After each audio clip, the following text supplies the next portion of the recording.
It's the Daily Kebab. Greetings, Muttonistas, and welcome to the Daily Kebab. I'm still in Sanliurfa, and it's the first full day I've had here, and I've come straight out to one of its most famous attractions, the Cave of Abraham. It's a cave where Abraham used to live many, many years ago, highly regarded as a prophet in the Islamic religion, and, not surprisingly, a mosque and prayer site has been built on the site. I'm not going to go in, because I'm not a Muslim, I'm not religious at all, and I wouldn't want to interfere or do anything incorrect when inside. And I don't think there's actually that much to see inside other than a beautiful mosque itself, but can you see that? I believe that is the cave. And don't forget, this is the same hotel view that I showed you on the Daily Kebab last night after Argentina had beaten Croatia 3-0. Anyway, on that subject, time for a kebab and time for footy discussion.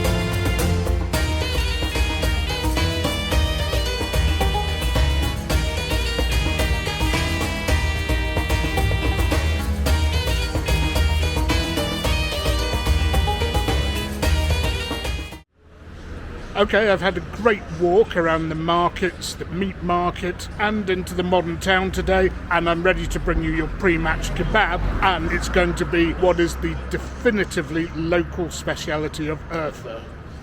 I'm going to try the Kutoglu restaurant, which looks like a 3-story affair, very close to my hotel, just like the one I brought you last night, but it looks clean and the meat display looks appetising. Well, the menu downstairs when you come in looks pretty impressive, but when you get upstairs, there's actually a shorter menu. Not to worry, it kind of had what I wanted, which was the Urfa kebab. No price list on the menu, so I hope I'm not about to get ripped off for this. And it did actually say spicy Urfa kebab, and I thought the thing that differentiated Urfa and Adana kebabs was that the Adana kebab is spicy and the Urfa isn't. Obviously I like spicy, but I hope this is authentic and local. As always, when you order kebabs here, you get salad and something else on the side. I'm guessing this is the ezme, the supposedly spicy tomato paste, which wasn't spicy in Istanbul.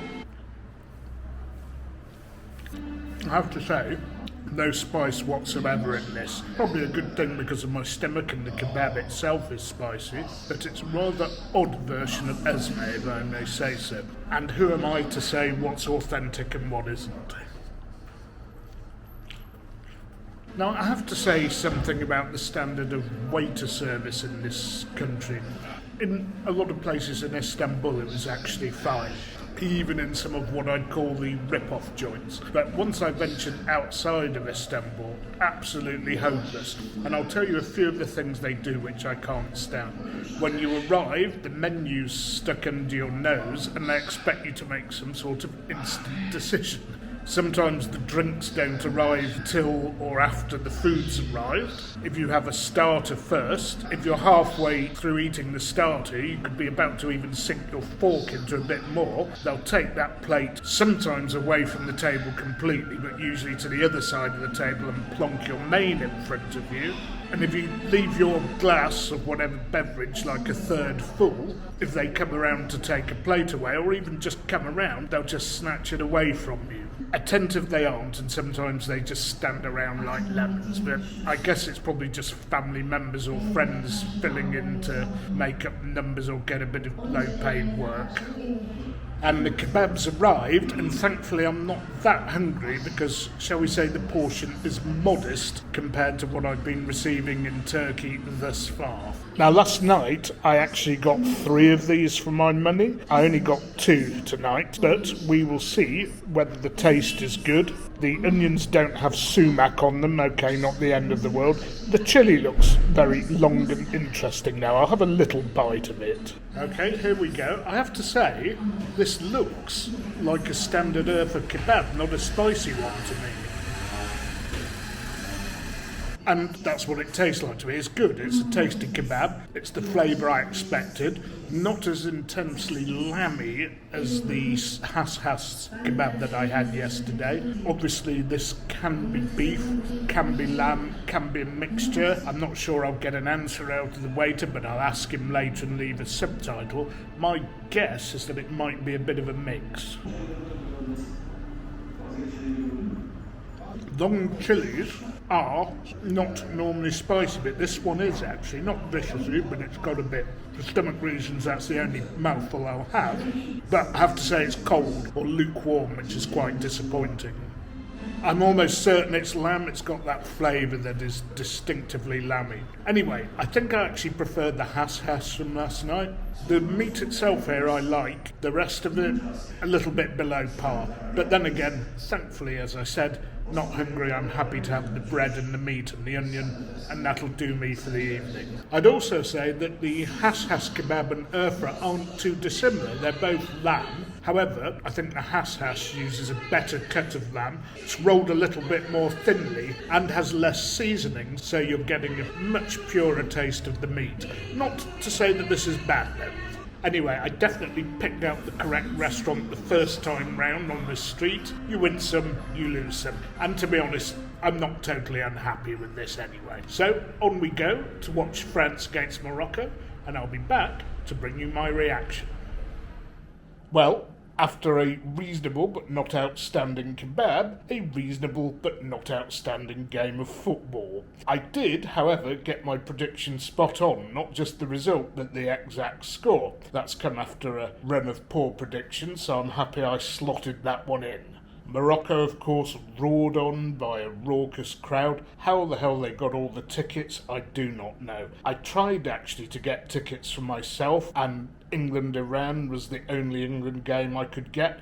And how they get all those tickets for the later stage games, I don't know. I mean, how did they know they were going to win their group for a start? But we'll leave the issues of FIFA's ticketing, agencies, touting for another vlog. Now, this was actually quite a curious game. It didn't quite pan out how I thought it would have done. The Moroccans were slightly sloppy at the beginning, and against France it seems you always pay for that. The pass and the angle to Griezmann I could see, so if I can see it, you would have thought some of the Moroccan defenders could have seen it. And then Griezmann did get the ball, played a nice cut back. From then on it was a bit scruffy, a deflection into the path of Hernandez, who finished it nicely. Decent player going forward, like many fullbacks these days. Bit suspect at the back though, in my opinion. From there on, Morocco had most of the play and the French sat back, but they did spring some dangerous counters with Giroud hitting the post. And for once, actually, a very good French chance. In fact, 2 of them went begging, which was surprising.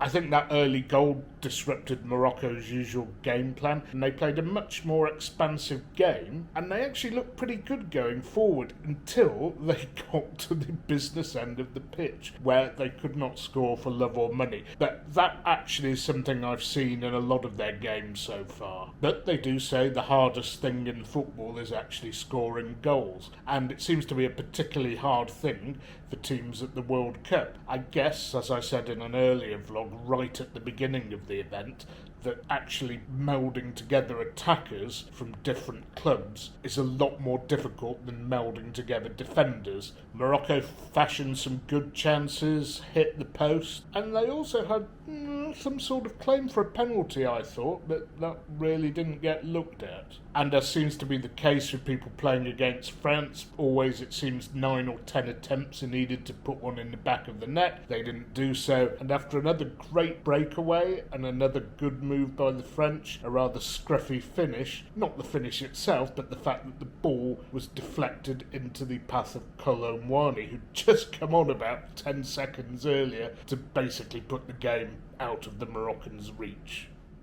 And so, a few takeaways from that game. First of all, if the Moroccans can find a good striker, then they could be a serious force next time to be reckoned with. On the other hand, France, the player that's really impressed everybody has been Griezmann. Now, everybody's going on about his passing and attacking play. I thought against England he did actually spray a few bad passes about, but he did do some good things as well, including setting up their first goal. Here, he was instrumental in the first goal, and he kept popping up in defence at vital moments, which was incredible for somebody who's supposed to be playing in a fairly advanced position.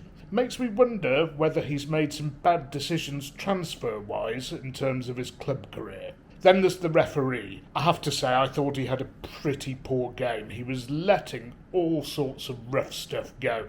There should have been a few cards, and you might not realise it, but cards early on in a game can change the course of a game. It might be the difference between somebody making a professional foul later that stops a goal, or somebody not putting in a challenge, a lucky ricochet occurring and a breakdown the other end. All sorts of things can change as a result of yellow cards. So there we have it, a France-Argentina final. They met 4 years ago and played out a 4-3 thriller. I think France, in my opinion, are the favourites to win the game, but they have to play a bit better than they did tonight. Although it seems at times they just sit back and then spring into action and score about half the chances that they actually put on target. So I'll keep it brief and wrap it up at this point. I will, of course, be bringing you the preview of the final and my reaction to the final itself. Hopefully with a drink to celebrate the fact that I've brought you almost daily coverage of the World Cup. I won't be covering the third and fourth playoff because it's not a match I believe should even take place. And I'll be bringing you those vlogs from a fresh location. But until then, Muttonistas, that was your Daily Kebab.